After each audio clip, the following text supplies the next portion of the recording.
பிரார்த்திக்கிறது என்னன்னா சென்னை மக்கள் கஷ்டப்படக்கூடாதுன்றது. ஆனா விதி வலியது இன்னும் டிசம்பர் முடியல. 2025 நான் சொல்றேன் போர் வரும். இந்தியா ஒரு போர் சந்திக்க வேண்டியது இருக்கும். தங்கம் விலை உயரும். கிட்டத்தட்ட 10,000 கிட்ட வரும். ராகு உட்கார்ந்து இருக்கிறதுனால இந்த வானிலை ஆராய்ச்சி மையங்களால கூட ப்ரெடிக்ட் பண்ண முடியாது என்ன நடக்கும்ன்றது. இந்த 7.5 சனி வரும்போது உங்களை கஷ்டப்படுத்தும் நிச்சயமா. யார் யார் என்னங்கிறது சொல்லி கொடுத்துட்டு போயிடும். 7.5 சனி ஆரம்பிச்சவங்களுக்கு இது சொல்ல ஆரம்பிங்க, நல்லா இருக்கும். நீலாஞ்சன சமாபாசம் ரவிபுத்திரம யமாக்ரஜம். நான் 2025 பத்தி ஏற்கனவே நிறைய விஷயங்கள் சொல்லியிருக்கேன். பட் திரும்பவும் சொல்றேன். முதல்ல 2024 இன்னும் முடியல. ஓகே, நான் 2024 பற்றி சில விஷயங்கள் ப்ரெடிக்ட் பண்ணியிருந்தேன். நான் சொல்லியிருந்தேன் டீப் சவுத்தில் வெள்ளம் வரும்னு. இதுவரையிலும் பல வருஷமாக அந்த சைடில் வராத அளவுக்கு வெள்ளம் வந்திருக்கு. பெரிய சேதங்களை உண்டு பண்ணியிருக்கு. அதான் என்ன சொல்கிறது, கமர்ஷியல் ப்ராப்பர்ட்டிஸ் எல்லாம் டேமேஜ் ஆகிருக்கு. கால்நடைகள், விவசாயிகள் பெரிய அளவில் பாதிக்கப்பட்டிருக்காங்க. இது நான் ஏற்கனவே ப்ரெடிக்ட் பண்ணியிருந்தேன். அதெல்லாம் நிறைய பேர் என்கிட்ட இப்போ கேட்குறாங்க, சென்னை சொன்னீங்க இன்னும் வரல, ரொம்ப எதிர்பார்க்குறாங்க. நான் பிரார்த்திக்கிறது என்னன்னா சென்னை மக்கள் கஷ்டப்படக்கூடாதுன்றது. ஆனா விதி வலியது இன்னும் டிசம்பர் முடியல. நான் சொன்ன விஷயங்கள் 24ல நடந்திருக்கு. டீப் சவுத்தில் இந்த மாதிரி பிரச்சனைகள்லாம் வரும்னு சொல்லியிருந்தேன். ஆனால் டிசம்பர் இன்னும் முடியல. நான் பிரார்த்தனை பண்ணுறேன் இதோட பெரிய சேதங்கள் வரக்கூடாதுன்னு. பட் இது குரோதி வருஷம், நீர்னால ஆபத்து வரும். அதாவது இதுவரையிலும் திருவண்ணாமலையில் நிலச்சரிவு ஏற்பட்டதே கிடையாது. மண் சரிவுன்னு சொல்கிறாங்க, அதை ஏற்பட்டதே கிடையாது. அங்கே வந்திருக்கு அப்படின்னா இது ஜஸ்ட் இமேஜின் பண்ணி பாருங்க. இது சாதாரண விஷயம் இல்லை, ஸ்டார்டிங் தான். அதை தான் நான் கேட்கணும்னு நினச்சேன் சார். அதாவது திருவண்ணாமலையில் நிலம் சரிஞ்சது, மண் சரிஞ்சதுன்னு சொல்கிறாங்க. அது ஒரு இன்சிடென்ட். திருச்செந்தூரில் தெய்வானை யானையோடைய அந்த சம்பவம், அதில் 2 பாகன்கள் இறந்தது. தொடர்ந்து இந்த ஆலயங்கள் நடக்கக்கூடிய நிறைய அசம்பாவிதங்கள், இதெல்லாம் ஒரு சைன் ஆஃப், ஒரு எச்சரிக்கைன்னு எடுத்துக்கலாமா? நான் ஒரு விஷயம் சொல்லுவேன். பட் ஆனால் பெரிய புராணம் பற்றி கேள்விப்பட்டிருக்கீங்களா? நான் ரீசெண்டாக தான் அதை ஒருத்தர் மூலமாக நான் அந்த புக்கை வாங்கி நான் படித்தேன். சில விஷயங்கள் தெரிஞ்சுக்கிட்டேன். பட் நான் சொல்கிறது கொஞ்சம் என்ன சொல்கிறது, கொஞ்சம் ஹார்ஷாக இருக்கலாம். நான் ஒரு கதை, ஒரு கோட்புடி நாயனார்னு ஒரு நாயன்மார் ஒருத்தர் இருக்கார். 63 நாயன்மார்கள் ஒருத்தர். அவர் என்னன்னா நெற்குவியலை வச்சுட்டு போருக்கு போயிட்டாராம். அது சிவனுக்காக வச்சது. ஓகே, போருக்கு போயிட்டார். போருக்கு போனதுக்கு அப்புறமா அங்கே இருக்கிற ஊரில் இருக்கிற மக்களுக்கு பஞ்சம் வர ஆரம்பிச்சிருச்சு. அவங்களுக்கு வேற வழி இல்லை. சரி, நம்ம இதை எடுத்துப்போம், அதுக்கப்புறமா கொடுத்துருவோம் அப்படின்னு சொல்லிட்டு அந்த நெற்கோயிலில் எடுத்து விநியோகம் பண்ண ஆரம்பிச்சிட்டாங்க. ஊர் மக்கள் அதை சாப்பிட்டு பொழைச்சிக்கிட்டாங்க. போர் முடிஞ்சு கோட்புடி நாயனார் வந்தார். வந்ததுக்கு அப்புறமா இந்த விஷயத்தை கேள்விப்பட்டார். ஓ அப்படியா, பஞ்சம் வந்துதா, சரி ஓகே, சரி எல்லாரையும் கூப்பிடுங்க, விருந்து வைப்போம் அப்படின்னு சொல்லி எல்லாரையும் கூப்பிட்டுருக்காரு. விருந்து வச்சு சாப்பிட வச்சுட்டு எல்லாரையும் வெட்டி போட்டார். கண்டந்துண்டமாக வெட்டிட்டார். ஒரு குழந்தை இருந்தது, அந்த குழந்தைய வெட்ட போறாரு. அப்ப சொல்றாங்க, தவிர அந்த குழந்தை நீ கொடுத்த நெல்லை சாப்பிடல, சிவனுக்கு வச்ச நெல்லை சாப்பிடல, ஆனா அந்த குழந்தையோட அம்மா அந்த நெல்லை சாப்பிட்டு தான் அந்த குழந்தைக்கு பாலை கொடுத்துருக்கா, ஆனாலும் அந்த குழந்தையும் நான் வெட்டுன்னு சொல்லி வெட்டிட்டார். இதுக்கு கதை. 63 நாயன்மார்கள்ல இவரும் ஒருத்தர். அவரையும் நம்ம வணங்கிட்டு இருக்கோம். என்னன்னா சிவன் சொத்து கொலை நாசம்னு சொல்லுவாங்க. அந்த ஒரு குடும்பத்தில் 7 பேர் உயிரை இழந்திருக்காங்க. அதுக்காக நான் இறைவன் நடிகை சேரணும், அவங்களுடைய ஆத்மா சாந்தி அடையணும் நான் வேண்டிக்கிறேன். அது வேற விஷயம். பட் நல்லா யோசிச்சு பாருங்க, திருவண்ணாமலைன்றது பஞ்சபூதங்களில் அக்னிஸ்தலம். ஓகேவா? அங்கே எவ்வளோ பெரிய என்க்ரோச்மெண்ட்ஸ் நடந்திருக்குன்றது உங்களுக்கு தெரியும். ஸோ அதனால தான் இந்த கோட்புடி நாயனாரோடைய கதையை சொன்னேன். ஸோ இயற்கையை ஒரு லெவலுக்கு மேலே நம்ம டிஸ்டர்ப் பண்ணக்கூடாது. அது வேற விதமாக அதுக்குண்டான சயின்ஸ் தான் எதுன்னு தான் நம்ம எடுத்துக்கணும். 2025 உண்டான பிள்ளையார் சுழின்னு எடுத்துக்கலாம். இயற்கையை நம்ம ஒரு லெவலுக்கு மேலே டிஸ்டர்ப் பண்ணிட்டோம். அப்போ இது வெறும் தொடக்கம் தாங்கிறீங்க? பெருசாக அதுவும் நடக்கக்கூடாதுன்றது தான் நான் பிரார்த்தனை பண்ணுறேன். பட் 25ன்னு பார்த்தீங்கன்னா விஸ்வபாசு வருஷம்னு சொல்லுவாங்க. இந்த விஸ்வபாசு வருஷம்ன்றது நம்ம பஞ்சாங்கம் 60 வருஷத்துக்கு ஒரு சைக்கிள். ஓகே, 1965 இதுக்கு முன்னாடி பார்த்தீங்கன்னா ஒரு ஹிஸ்டாரிக்கல் வார் ஒன்று நடந்தது, பெரிய வார். ஓகே, இந்தியா பாகிஸ்தான் வார். அவங்க ஸ்ரீநகர் வரலும் வந்துட்டாங்க, நம்ம லாகூர் வரலும் போயிட்டோம். பெரிய வார் அது. அதுக்கப்புறமா யுஎன்ஓ சமரசம் பண்ணி அவங்களும் பின்னாடி போனாங்க, நம்மளும் பின்னாடி வந்தோம், அது வேற. ஸோ 2025 நான் சொல்கிறேன் போர் வரும். இந்தியா ஒரு போர் சந்திக்க வேண்டியது இருக்கும். ஆல்ரெடி இப்போ உலகம் பூரா போர் மேகம் சூழ்ந்திருக்கு. இல்லை, உலகத்தில் அது மாதிரியான சூழல் இருக்குது. பட் இந்தியாவில் அந்த கட்டாயத்துக்கு நம்ம தள்ளப்படுவோம். நீங்க பாருங்க, அதே மாதிரி ஷேர் மார்க்கெட் கிராஷ் வரும். அதை நான் ஏற்கனவே சொல்லிட்டேன். ஷேர் மார்க்கெட்டை பிஸ்னஸாக வச்சு பண்ணுறவங்க 8 கோடி பேரில் எத்தனை பேர் இருப்பாங்க? 1% கூட இருக்க மாட்டாங்க. பட் பெருவாரியான மக்களுக்கு நம்ம வந்து ஜாகிரதையா இருங்கன்னு நம்ம சொல்லணும். ஒரு விழிப்புணர்வு, ஜாகிரதையா இருங்க, இன்வெஸ்ட்மெண்ட் ரொம்ப பெரிய அளவில் இறங்க வேணாம். எல்லாரும் சொல்றாங்க இந்த மார்ச் ஏப்ரல் வாக்கில் வந்து டவுன் ஆகும், ஒரு fluctuation. I am not talking about down or fluctuation. Crash வரும்னு நான் சொல்றேன். 2008 நம்ம ஃபேஸ் பண்ணது கிராஷ். ஸோ நீங்கள் வந்து கிராஷ் பற்றி பேசுங்க, பங்குச்சந்தையே வந்து கிராஷ் ஆயிரும்னு பேசுறீங்க. கிராஷ் வரும், நடக்குதா இல்லையா பாருங்க. அடுத்த வருஷம் 2025 கிராஷ் வரும். அதே மாதிரி தங்கம் விலை உயரும். நான் ஆல்ரெடி சொல்லிட்டேன், இதை திரும்ப சொல்ல விரும்பல. கிட்டத்தட்ட 10,000 கிட்ட வரும். ஏன்னா கொஞ்சம் ஒரு ஸ்டெப் பை ஸ்டெப்பாக போகிறதுக்கான வாய்ப்புகள். இப்போ தங்கம் வந்து 7,100 ரூபாய் என்னமோ.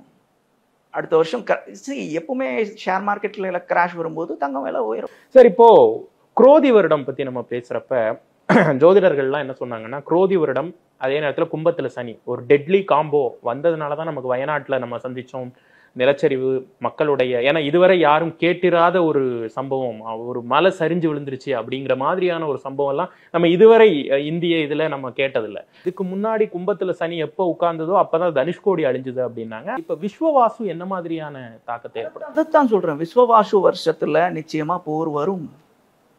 நீங்கள் நல்லா தெரிஞ்சுக்கோங்க. ஷேர் மார்க்கெட்டில் நான் ஏன் கிராஷ் வரும்னு நான் சொல்கிறேன்னா, திரும்ப நான் சொல்லியிருக்கேன். கால புருஷ தத்துவத்துக்கு 12ஆம் இடம் வந்து மீனராசி. ஓகே, அந்த மீனராசியில் ஆல்ரெடி இப்போ ராகு உட்காந்துருக்கான். மீனராசியை தான் கடல்னு சொல்லுவாங்க. ராகு உட்கார்ந்துருக்கிறதுனால இந்த வானிலை ஆராய்ச்சி மையங்களால் கூட ப்ரெடிக்ட் பண்ண முடியாது என்ன நடக்குன்றது. அது அவங்க தவறு கிடையாது. நீங்கள் பார்த்துருப்பீங்க, புயல் வரும்னு சொன்னாங்க, ரைட்டில் இண்டிகேட்டர் போட்டு வச்சுருந்தாங்க, லெஃப்ட்டில் கை போட்டு வச்சுருந்தாங்க, ஆனால் ஸ்ட்ரைட்டாக போயிடுச்சுருந்தாங்க, திரும்பி யூ டர்ன் போட்டு திரும்ப வருதுன்னாங்க. ப்ரெடிக்ட் பண்ண முடியல, அது அவங்களோட தப்பு கிடையாது. ராகு போய் இருட்டு அடிச்சிட்டான். என்ன நடக்குதுன்னே யாராலையும் ப்ரெடிக்ட் பண்ண முடியாது. நீங்கள் எதிர்பார்க்காத நேரத்தில் ஒரே மணி நேரத்தில் 1 மாதத்தில் பெய்ய வேண்டிய மழை பெஞ்சிடும். அதுதான் நடந்தது அங்கேயும். ஸோ இப்போ நீங்கள் யோசிச்சு பாருங்களேன். இப்போ விழுப்புரத்தில் வந்து, மயிலாடுதுறையில், நாகப்பட்டினத்தில், திருநெல்வேலியில், தூத்துக்குடியில், கிருஷ்ணகிரியில், இதுக்கு முன்னாடி நீங்கள் கேள்விப்பட்டிருக்கீங்க? ஒரு விவசாயி வந்து கதறாருங்க ரோட்டில் வந்து நின்று, எனக்கு வந்து என்னோட மாடு வந்து வெள்ளத்தில் அடித்து போயிடுச்சு, இழப்பீடு கொடுங்கன்னு நான் போய் கேட்குறேன். அவங்க சொல்கிறாங்க, மாட்டோட டெட் பாடியை கொண்டு வா, அட்டாப்சி பண்ணதுக்கு அப்புறமா தான் நான் இழப்பீடு கொடுப்பேன் அப்படின்னு. வெள்ளத்தில் அடிச்சுட்டு போன மாட்டை அந்த விவசாயி எங்கன்னு போய் தேடி கொண்டு வருவான்? யோசிச்சு பாருங்க. மீனவர்கள் சொல்றாங்க, கடல்ல நிறைய கால்நடைகள் பணங்களா மிதந்துட்டு இருக்குன்றாங்க. தெரிஞ்சுக்கிட்டோம். பட் இந்த சாத்தனூர் டேம் வந்து எந்த ஒரு முன்னெச்சரிக்கையும் இல்லாமல் திறந்து விட்டது மிகப்பெரிய தப்பு. Administration failure. ஓகே, முன்னாடிலாம் வந்து ஒரு டேமை திறந்து விடுறதுக்கு முன்னாடி டம்க்கு அடிப்பாங்கன்னு சொல்லுவாங்க, தெரியுமா? அதெல்லாம் தேவையில்லை. இன்னைக்கு சோஷியல் மீடியா இருக்கு. நீங்க ஒரு ஒரு நியூஸ் சேனலுக்கு சொன்னீங்கன்னா ஈஸியாக பரவிடும். ஒரு 10 நியூஸ் சேனலுக்கு ஃபோன் பண்ணி சொல்லியிருந்தீங்கன்னா பரவி இருக்கும். தேவையில்லை. அந்தந்த டிஸ்ட்ரிக்ட்டுக்கு கால் பண்ணி, அந்த டிஸ்ட்ரிக்ட் கலெக்டருக்கு கால் பண்ணி இன்ஃபார்ம் பண்ணியிருந்தீங்கன்னா, ஒரு 4 பெட்ரோல் வண்டியை போட்டு ஸ்பீக்கரை போட்டு தெருவா சொல்லிட்டு போயிருந்தாங்கன்னா மேட்டர் ஓவர். இந்த ஆடு மாடெல்லாம் ரோட்டில் விட்டுருக்க மாட்டாங்க, சேஃபான இடத்துல கொண்டு போய் சேர்த்துருப்பாங்க. சென்னையில் வெள்ளம் வந்ததுன்னு வச்சுக்கோங்களேன், நம்மளுக்கு ஃபினான்ஷியல் பேக்ரவுண்ட் இருக்கு.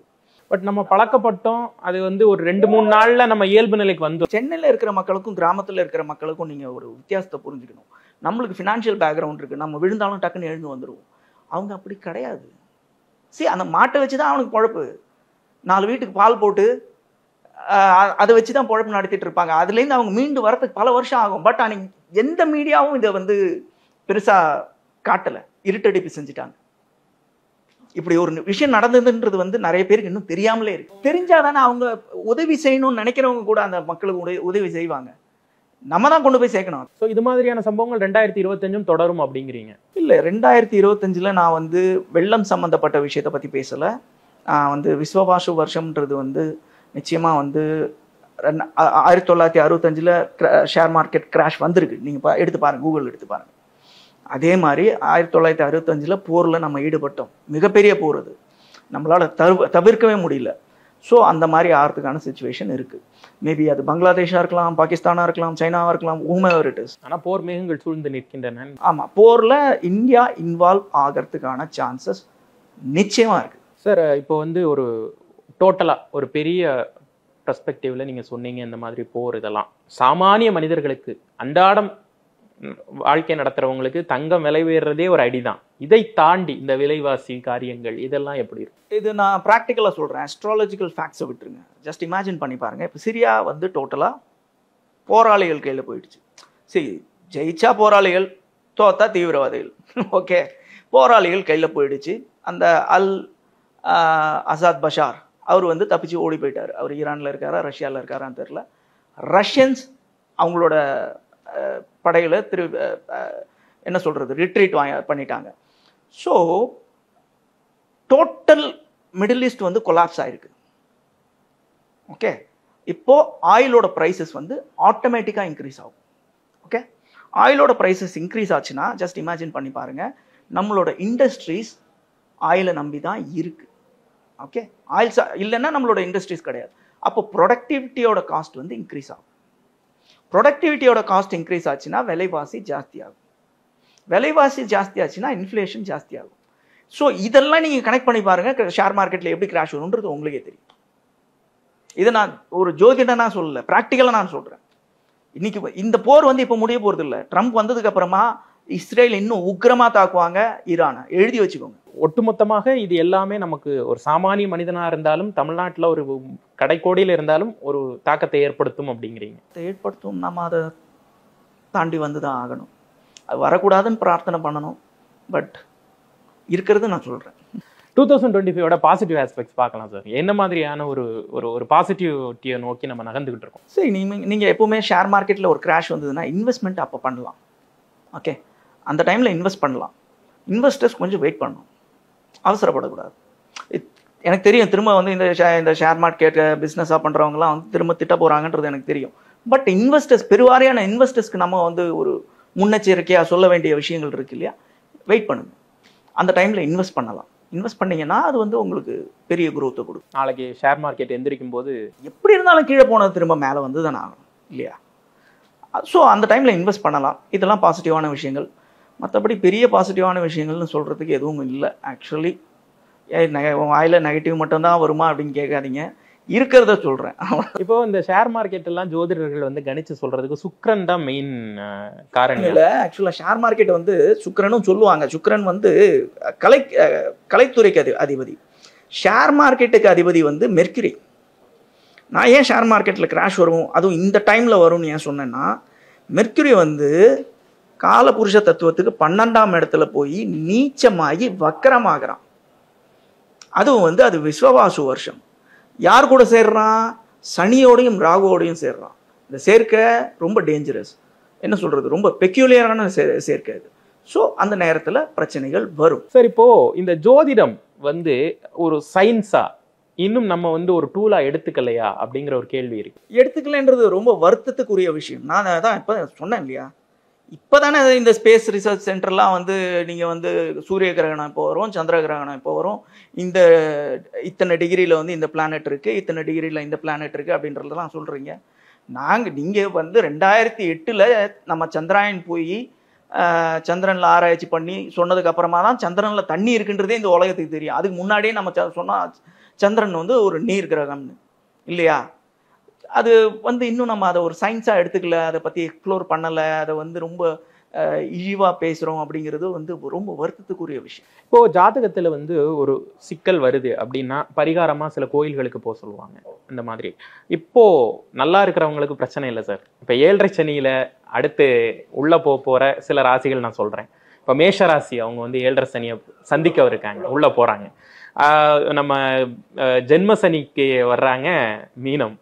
ஸோ இவங்களுக்கு எல்லாம் என்ன ஒரு பரிகாரம் இப்போ உங்களுக்கு தெரிஞ்ச ப்ராக்டிக்கலான? ஏற்கனவே நிறைய பேருக்கு வந்து நிறைய கோவில்கள்லாம் சொல்லியிருக்கேன், நீங்கள் பார்த்துருப்பீங்க. அதாவது இந்த 7.5 சனியை பொறுத்த வரைக்கும் சனி வந்து ஒரு நல்லா தெரிஞ்சுக்கோங்க, சாட்டன் இஸ் அ ஜட்ஜ், அவன் ஒரு டீச்சர். அவன் இந்த 7.5 சனி வரும்போது பயப்பட வேண்டிய அவசியம் இல்லை. முதல்ல உங்களை கஷ்டப்படுத்துவான் நிச்சயமா, ஆனால் நிறைய பாடங்களை கற்றுக் கொடுப்பான். யார் யார் என்னங்கிறத சொல்லி கொடுத்துட்டு போயிடுவான். ஸோ நீங்கள் நிச்சயமாக வந்து என்ன சொல்கிறது, ஒரு இக்கட்டான சூழ்நிலைக்கு தள்ளப்படுவீங்க. பட் அதன் மூலமாக உங்களுக்கு நிறைய எக்ஸ்பீரியன்சஸ் கிடைக்கும், அது உங்களுக்கு ஃப்யூச்சரில் யூஸ் ஆகும். அதனால் பயப்பட வேண்டியதில்லை. ஃபஸ்ட்டு எனக்கு 7.5 சனி வருதுன்றதை நினச்சி பயப்பட வேண்டிய அவசியம் கிடையாது. இந்த ஏழரை சனியை சந்திக்க போகிறவங்களுக்கு நான் சொல்ல வேண்டியது என்னென்னா, ஹனுமன் சாலிசா டெய்லி கேளுங்க. ஓகே, ஹனுமார் தான் வந்து சனியினுடைய அந்த ட்ரபிள்ஸை தடுக்கக்கூடிய ஒரு டயட்டி. ஓகே, ஒவ்வொரு பிளானட்டுக்கும் ஒவ்வொரு டயட்டி இருக்குது. இப்போ ராகு ட்ரபிள் பண்ணுறான்னா துர்கா தேவியை வணங்கணும், இல்லை காலபைரவரை வணங்கணும். அந்த மாதிரி சேட்டனுக்கு வந்து ஹனுமன் சாலிசா டெய்லி கேளுங்க. அதை தாண்டி திருநள்ளாருக்கு போயிட்டு வாங்க, ரொம்ப நல்லது. நான் ஒரு ஸ்லோகம் ஒன்று சொல்கிறேன், முடிஞ்சால் கேட்டுக்கோங்க. நான் ஏற்கனவே இதை சொல்லியிருக்கேன். அதை டெய்லி ஒரு 108 தடவை காலையில் சொல்லுங்கள். இந்த ஜென்மசனி வரவங்களுக்கு, ஏழரை சனி ஆரம்பித்தவங்களுக்கு, ரொம்ப பிரச்சனைகள் உங்களுக்கு கொடுக்குதுன்னு நீங்கள் நினச்சிங்கன்னா இதை சொல்ல ஆரம்பிங்க, நல்லாயிருக்கும். நீலாஞ்சன சமாபாசம் ரவிபுத்திரம யமாக்கிரஜம் சாயாமார்த்தாண்ட சம்பூதம் தன்னமாமி சனேஸ்வரம். இது ஒரு 108 தடவை டெய்லி காலையில் சொல்லுங்கள். இது வந்து அந்த வீரியத்தை ஓரளவுக்கு கட்டுப்படுத்தும். நம்மளால் விதியை வெல்ல முடியாது. அதான் நான் சொன்னேன் தெரியுமா, தலைக்கு வந்து தலைப்பாக்கையோட போகும்னு.